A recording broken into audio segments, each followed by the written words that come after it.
یہ اگلی کہانی مبشر نے سینڈ کی ہے۔ دسمبر کی سرد راتیں تھیں۔ آج مجھے صبح سے کوئی سواری نہیں ملنے کی وجہ سے میں بہت پریشان تھا۔ میں نے سوچ کر ادھر ادھر گھومنا پھرنا شروع کر دیا کہ شاید کوئی مجھے سواری مل جائے، مگر رات کے قریب 12:30 کا وقت تھا۔ میں اپنے گھر سے بہت دور نکل آیا تھا، زیادہ تر نہیں تو 3 گھنٹے کا سفر تو تھا ہی، اور دھند ہر روز کی طرح اپنے عروج پر تھی۔ میں نے بھی تھکن محسوس کرنا شروع کر دی، اس لیے گھر جانے کا سوچا۔ میں نے گاڑی اپنے گھر کی طرف دوڑا دی۔ دھند اس قدر تیز تھی کہ مشکل سے میں گاڑی کی لائٹ کچھ فٹ دکھا سکتا تھا۔ ابھی میں تھوڑی ہی دور گیا تھا کہ میں نے محسوس کیا کہ اندھیرے میں کسی وجود نے مجھے رکنے کا اشارہ کیا ہے، مگر میں صرف شک میں تھا۔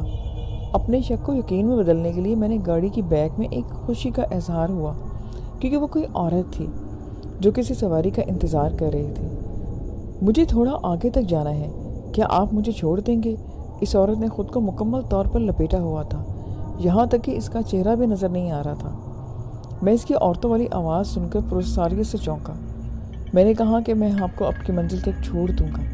یہ کہتے ہوئے میں نے اس عورت کے لیے گاڑی کا پچھلا ڈور کھول دیا، اور وہ بھی جلدی سے گاڑی میں بیٹھ گئی۔ میں نے گاڑی کی سپیڈ بڑھا دی۔ میرے پورے راستے میں صرف ایک ہی جگہ آبادی آتی تھی، اور وہ بھی ایک ادھر ہاسٹل جو کہ راستے میں ہی بنایا گیا تھا۔ میں ابھی اسے بہت پیچھے تھا۔ چلتے ہوئے اچانک گاڑی نے ایک جھٹکا لیا اور میری بھی سانس اٹک گئی۔ شاید گاڑی کا ٹائر پنکچر ہو گیا تھا۔ تھوڑی دیر لگی کہ آپ ریلیکس ہو کر بیٹھے، میں نے گاڑی سے اترتے ہوئے اس عورت کو کہا، مگر نہ جواب ہاں میں تھا اور نہ نہ میں۔ میں بھی خاموشی سے اتر گیا۔ کچھ تو عجیب ہے، مگر کیا تھا؟ یہی سوچتے ہوئے میں نے گاڑی کا ٹائر بدلا۔ ایک ڈرائیور تھا، اس لیے یہ چیز مجھے آتی تھی۔ اسی دوران کچھ بھی عجیب نہیں ہوا۔ میں واپس آ کر گاڑی میں بیٹھا اور سفر شروع کر دیا۔ میں حیران تھا کہ ایک عورت، وہ بھی آدھی رات کو، اور کہاں اور کیسے۔ اس کی خاموشی کی وجہ میں سمجھ سکتا تھا کہ یہ شاید رات میں ایک مرد کے ساتھ وہ کمفرٹیبل فیل نہیں کر رہی۔ اب میں ہاسٹل کے سامنے سے گزر رہا تھا۔ فٹ پاتھ پر لگے ہوئے بڑے بڑے روشن دان اپنی روشنی سے دھند کو مات دینے کی کوشش کر رہے تھے، مگر روشنی اتنی ضرور تھی کہ سڑک دکھائی دے سکے۔ تبھی مجھے ایک ڈاکٹر دکھائی دی جس نے اپنا اوور آل پہنا ہوا تھا۔ میں نے شکر کیا کہ مجھے کوئی تو ملا۔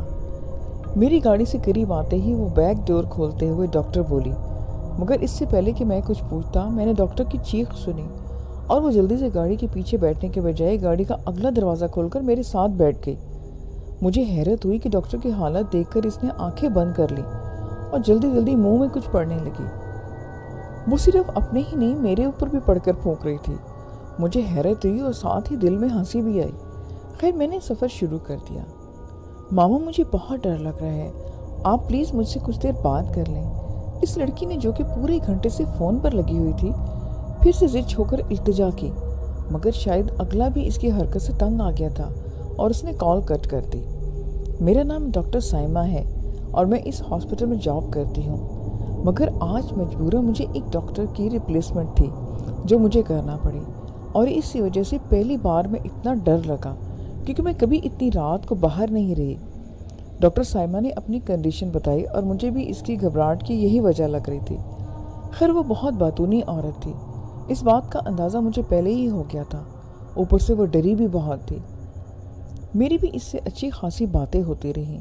اس دوران اس عورت کو میں نے نظروں میں رکھا جو کہ بدستور اپنے آپ کو لپیٹے بیٹھی تھی، مگر میں نے محسوس کیا کہ ڈاکٹر سائمہ پیچھے دیکھنے سے گھبرا رہی ہیں۔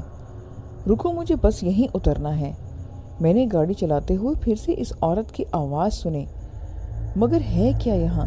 تو دور دور تک آبادی کا نام و نشان تک نہیں ہے، بلکہ ایک بہت ہی پرانا اور بوسیدہ قبرستان تھا۔ وہ تو میں اس جگہ کو اچھی طرح جانتا تھا، وہاں کے کئی قصے مشہور تھے، لیکن آپ یہاں کیسے اور کیوں؟ اس سے پہلے کہ میں کچھ اور بولتا، میری آواز ہی اندر دب گئی۔ ڈاکٹر سائمہ کی گھبراہٹ کی وجہ سے مجھے اب سمجھ آ رہی تھی کہ وہ کیوں گھبرا رہی تھی۔ اس عورت کی ایک آنکھ غائب تھی اور دوسری آنکھ پر تو جیسے الو کی آنکھ رکھی ہو۔ میں کچھ بولتا اس سے پہلے اس عورت نے مجھے کچھ نوٹ پکڑائے اور قبرستان کے داخل ہو گئی۔ اس عورت کا پیچھا کرنے کا شوق میرے اندر بھی پیدا ہوا، کیونکہ مجھے پتا تھا کہ قبرستان کی 4 دیواروں سے بند ہے، صرف ایک دروازہ ہے جس سے وہ عورت اندر داخل ہوئی تھی۔ آپ یہ بھی نہیں کہہ سکتے کہ قبرستان سے دوسری طرف اس کا گھر ہوگا۔ آپ کہاں جا رہے ہیں؟ مجھے اترتا دیکھ کر ڈاکٹر سائمہ گھبرائی۔ آپ بالکل فکر نہ کریں، میں ابھی آتا ہوں، گاڑی کو لاک کر لیں، میں نے ڈاکٹر سائمہ کو کہا اور خود قبرستان کی طرف چل پڑا۔ خوف تو میرے اندر بھی بہت تھا، مگر اس عورت کے بارے میں جاننے کا تجسس بھی بہت تھا۔ دھند کی وجہ سے مجھے نظر بہت کم آ رہا تھا، مگر میں محسوس کر پا رہا تھا کہ ہر طرف قرآنی قبریں اور جانور ہیں۔ میں قبرستان کی ایک دیوار سے دوسری دیوار کی طرف گیا، مگر وہ عورت جانے کہاں غائب ہو چکی تھی۔ اب میں قبرستان کے بیچ میں کھڑا تھا اور اس عورت کا نام و نشان تک نہ تھا کہ اچانک میرے کندھے پر کسی نے ہاتھ رکھا اور میری چیخ نکل گئی، مگر وہ ایک عورت کی آواز تھی اور وہ بھی بہت اونچی۔ میں نے پیچھے مڑ کر دیکھا تو وہ ڈاکٹر سائمہ کھڑی رو رہی تھی۔ پلیز چلے یہاں سے، مجھے لے چلیں پلیز، میں آپ کے ہاتھ جوڑتی ہوں۔ ڈاکٹر سائمہ نے ہاتھ جوڑتے ہوئے یہ بات کہی۔ مگر آپ یہاں کیا کر رہی ہیں؟ میں نے حیرت سے ان کو کہا۔ مجھے گاڑی میں اکیلے ڈر لگ رہا تھا۔ ڈاکٹر سائمہ نے مجھے یہ بات بتائی، مگر اس سے پہلے کہ میں کچھ بولتا ایک قبر گڑگڑاہٹ سے پھٹی اور اس میں وہی عورت بیٹھی ہوئی تھی۔ وہ ہوا میں اونچی ہوئی، وہ اپنی ایک آنکھ سے ہمیں گھور رہی تھی۔ اس کے گرد اچانک آگ کا الاؤ بھڑکا اور کئی چیخیں آسمان سے باتیں کرنے لگی۔ ہم نے اس کا چلہ تباہ کر دیا تھا۔ مجھے سمجھنے میں ذرا بھی دیر نہیں لگی کہ وہ ایک جادوگرنی ہے جو کوئی چلہ کر رہی ہے۔ بس پھر کیا تھا، میں نے ڈاکٹر سائمہ کا ہاتھ پکڑا جو بس دیکھ کر میری جھولی میں گر کر بے ہوش ہو چکی تھی۔ میں نے انہیں اٹھایا اور بھاگ کر اس قبرستان سے باہر نکل آیا۔ میں حیران تھا کہ اس عورت نے ہمیں زندہ کیسے چھوڑ دیا، مگر اس رات کے بعد میں نے توبہ کر لی کہ کبھی بھی ایسی جگہ پہ نہیں جاؤں گا۔